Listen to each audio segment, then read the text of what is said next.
I'm going to give you 3 reasons why you want to choose the new 2025 Audi RS Q8 Performance in Daytona Gray Pearl over black and red contrast. We're getting 40 horsepower more than last year. It only comes as a performance variant, 26 horsepower less than the Lamborghini Urus. I'm Anthony from Hawkeye Rides. I'm going to throw in some pros and cons and compare this against the competition so we can reveal those 3 reasons why you want to option the 2025 Audi RS Q8 Performance. The front, matrix design LED headlights that go into the carbon fiber single frame Audi grille that was reworked last year. The Audi O-rings have been reworked. They illuminate with the piano black that's going to be in the interior. Carbon fiber comes into the lower and a touch on the side air pocket. Because we have the matte carbon package, the grille no longer receives the RS Q8 badging. Over 8 inches of clearance, and we have a retuned suspension that makes the drive a little bit more settle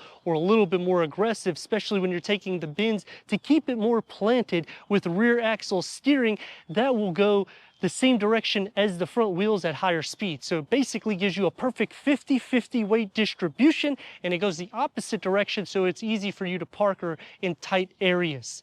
So when we're going against competition, BMW, Mercedes, and even Porsche, this is going to beat it. Plus, you're going to have a savings in your pocket, which is the first reason why I would get it. Housed underneath the hood, a 4.0 liter TFSI bi-turbo V8 producing 631 horsepower, 627 pound-feet of torque compared to an 8-speed Tiptronic automatic transmission. Now, Audi is quoting a 0 to 60 at 3.4 seconds, which is 0.3 seconds slower than the Porsche Turbo GT, which is 200 grand. So when you're thinking about Porsche, Lamborghini, Bentley, these are reasons why I would go to the RS Q8. It's going to achieve 14 mpgs for the city, 20 mpgs for the highway. You're expecting it to drink fuel. It has a 48-volt mild hybrid system, which basically helps with the auto start stop, and it kind of goes in between the 2 turbos. Because we have matte carbon package, that gives us these 23-inch 5Y spoke design forged wheels, matte black finish. They're lightweight with the summer tires. These are a staggered wheel setup with the black exterior trim. And that matte carbon goes onto the side view mirrors, so just think of the black optic package, but this is just a little bit more unique. And behind the Audi carbon ceramic brakes, that's housing 10 pistons. Hell, it's a 17.3-inch disc reading for the front, vented, slotted. This is already track worthy right out of the box with a single piston in the rear, 14.6-inch disc, vented and slotted as well, towing up to 7,700 pounds for those who want to do some outdoorsy things. But if you want to take this on the track as it sits, it's ready to go. Faster than an X6M competition, faster than a Mercedes AMG GLE 63S. So when you're putting all these performance variants next to this vehicle, you literally have to go into a 200 grand vehicle, which makes this a supercar at a fraction of the price. The suspension has been altered. It still has the RS Tune adaptive air suspension with active roll stabilization, standard quattro all-wheel drive with a top speed at 190 miles per hour. The Bentley Bentayga is going to be the fastest in class, then the Lamborghini Urus, then this. But realistically, a few tenths of a second and maybe a few seconds slower top speed, that's the second reason why I would go this route. The rear gets the LED taillights that go across the whole rear. The matte carbon comes into play with the new Audi rings and the new RS Q8 print. The lower will get the carbon fiber over the oval exhaust because of the signature RS. With the honeycomb that goes in between front and rear parking sensors. We have the tow hitch, the sport exhaust, and for those that like F1, that's just a reflector though, it's not a light. So as a total package, you're getting a super SUV for a fraction of the price of a Lamborghini. And just some content to that. If you buy a Lamborghini Urus, you have to go into the SE or the Performante in order to get a lot more power than you're getting here, because it's going to have the same exact torque as this. And then the service, if you go to an Audi dealer, you're going to pay about $5,000 for an oil change, whereas when you go to the RS Q8, you can get Audi Care, which is a 4-year service, and it pays for all of your oil changes for about $1,500. So when I'm thinking about all the performance, and it's more or less a detuned Lamborghini engine, this is definitely a reason why I would pick this over the competition. Power liftgate going into 32.96 cubic feet of storage. Now the suspension is raised, but you can lower it in the back by simply pressing the button. Now it will make easy access to get inside with LED interior lights. Get a little storage cubby with a 12-volt bag holders, another storage cubby underneath the floor. Gets a little bit of storage and to split fold the rear bin. Unfortunately, to get the max cargo at 60 cubic feet, you still have to go into the back. You pull this little lever here, it's gonna split fold at a 60-40 split and it clamps down so you know that it's down. That will maximize the cargo capacity, but this is a bi-turbo performance variant. We need to go inside, start it up, so you can hear that exhaust note.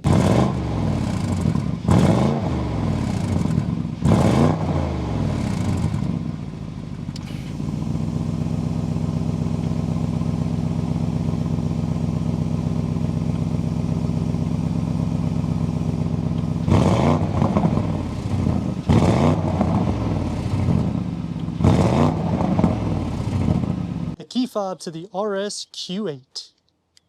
Soft close doors because we have the executive package that also adds the heads-up display. Heated ventilated front seats and massage seats. We have the RS design package, so you get the RS embossed. You'll have the contrast red for the seat belt.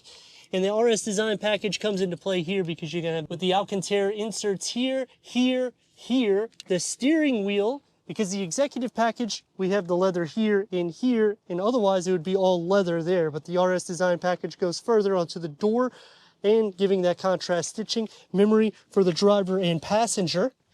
With 23 speakers through Bang & Olufsen sound system, 1920 watts, acoustic front windows, and the massage seats is because of the luxury package. It is a driver-focused setup, but you have plenty of room. The Quattro badging and the ambient lighting will be found throughout the interior of the cabin, but we do have an Audi phone box delete. Let's fire it up.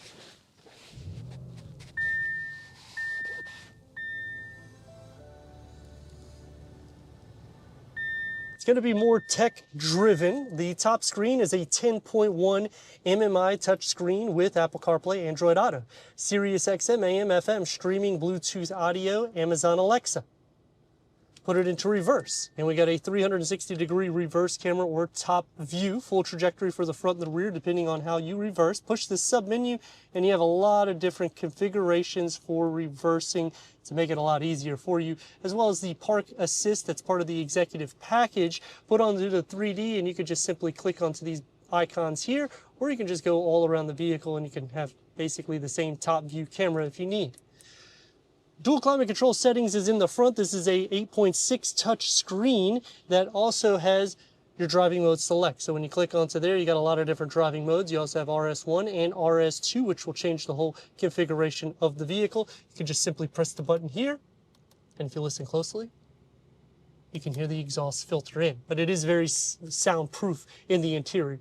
Glossy black is going to surround the whole center of the dashboard. The Alcantara steering wheel, it's not a flat bottom, but you get the RS badging, multi-function, the paddle shifts with the gloss black in between, and a 12.3 Audi virtual cockpit that can go through an array of different content, including the full navigation, and you can zoom out and you can zoom in. And when you change the driving modes, you can also make it look a lot more performance driven, and it'll do the same thing for the heads-up display. Auto dimming rear view mirror, the home link is now right here with LED interior lights, a large panel moonroof that goes into the back. Here is nice and soft. You can adjust it forward or backwards, and you can also adjust it upwards like that. This is where the Audi phone box would be, which is the wireless charger, 2 USB-C ports, a little storage right here, and the ambient lighting that's going to be found throughout the interior with the sport pedals, plenty of leg room and headroom. I mean, I'm at 6'3". It's more than enough. Door panel and dash configured together nicely. You get the contrast stitch that comes into play with the carbon fiber on the door, but I would like to see a little bit more carbon fiber. Maybe take this gloss black, put it down here, and put the carbon fiber here. That way you don't see all these fingerprints. Going back to the door, one touch up and down for all the windows, and this is a frameless window for the front and the rear. It's soft to touch where it needs to be, a long storage pocket, and a little storage for the driver. For the back, this is the opening that you have. With the cup holders and armrest down, you can fit 2. Dual climate control settings, heated rear seats because of the executive package, 2 USB-C ports, 12-volt storage behind both of the front seats with the air vents in the center and on the side pillar. You have power sunshades, which you do not receive that in the Q7. It'll be manual sunshades, and it'll still be the frameless windows in the back. For the cigarette ashtray, this needs to be reconfigured. It's going to be nice and soft because you get the Alcantara in about the same size storage pocket. And look at the bolstering of the seats. The RS embossing comes into play. Sitting behind me, the seats, they're contoured. You have plenty of space. Same thing for headroom. It's carved out for you for the side occupants. Sliding into the center. The floor isn't completely flat. You're going to share some feet space. Butt, leg, and shoulder space, it's a wide vehicle. So you can fit a family if you need to. At 6'3", maybe just sit back like this, but then if you hit the brakes too hard, you're gonna be headbanging. 631 horsepower, 627 pound-feet of torque. You're literally like 100% faster than every single vehicle on the road right now. But if we're going to put it in perspective against BMW and Mercedes, it's gonna be faster by a few tenths of a second, which is not gonna be something too crazy. But when you're thinking about Porsche and Lamborghini, that's where the money comes into play. It's like Audi messed up and said, we're gonna just build a supercar in Audi.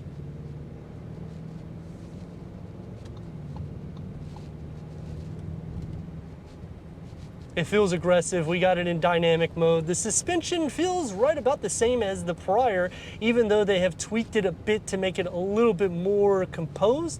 But in dynamic mode, I mean, expect all that to be thrown out of the window. It's gonna take me to some pros and cons right off the bat before we get into some performance. The pros to the vehicle is we're getting 40 horsepower more. We're getting over 30 pound-feet of torque more than 2024. That's actually one reason why I didn't buy a 2024 myself. I was looking to buy one and I said, you know what, I'm gonna look at a Lamborghini Urus. But with this, 26 horsepower less, that doesn't make any freaking sense. And then when you're looking at Porsche, 200 grand, this is $156,000-ish. These are definitely pros. The interior is starting to get a little dated, but I'm all right with the technology. It doesn't go over the top, but you do have to use the MMI quite a bit. Let's see if we can give her a little go here.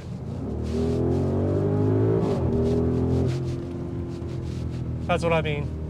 Freaking crazy. Unbelievable how fast the damn thing will go. And the soundtrack that comes into play, more or less a detuned Lamborghini engine. Holy crap. Now some cons, you do have to option a ton of features. When I go into RS, I would like to see some of these things coming into play, especially to get a sports exhaust. I mean, come on, man, $1,000? I'm sure the dealership may give you a deal, but I'm gonna be quite honest. I went to Orlando to look at some of these vehicles, and they're charging over MSRP because it's an RS. So it's hard to even find one dealership that won't charge you a premium for the damn vehicle, which is a huge problem that I have because it really makes it hard to actually buy this or even option it because they're gonna add an addendum to the damn price. It feels just so aggressive and tight though. Whenever you mash on the gas, it's lively. Stopping, I mean, you got 10 freaking pistons in the front. These are ceramic brakes. Good grief. This is definitely track driven. Put it into comfort, more of that everyday drive, but realistically at 14 to 20 mpgs, I don't think anybody's gonna really care about whether you're in dynamic mode or RS mode. Now, if you do RS2, where the stability control is limited, well, you may want to be careful with that if you're not somebody that understands performance. And what I typically tell people whenever you're taking these vehicles on the track, which you should, go a little bit slower, maybe 10, 20 miles an hour slower on some of the bends. Because there's no point in going too crazy at the beginning. You want to get acclimated to the track and the vehicle. Let's rock and roll.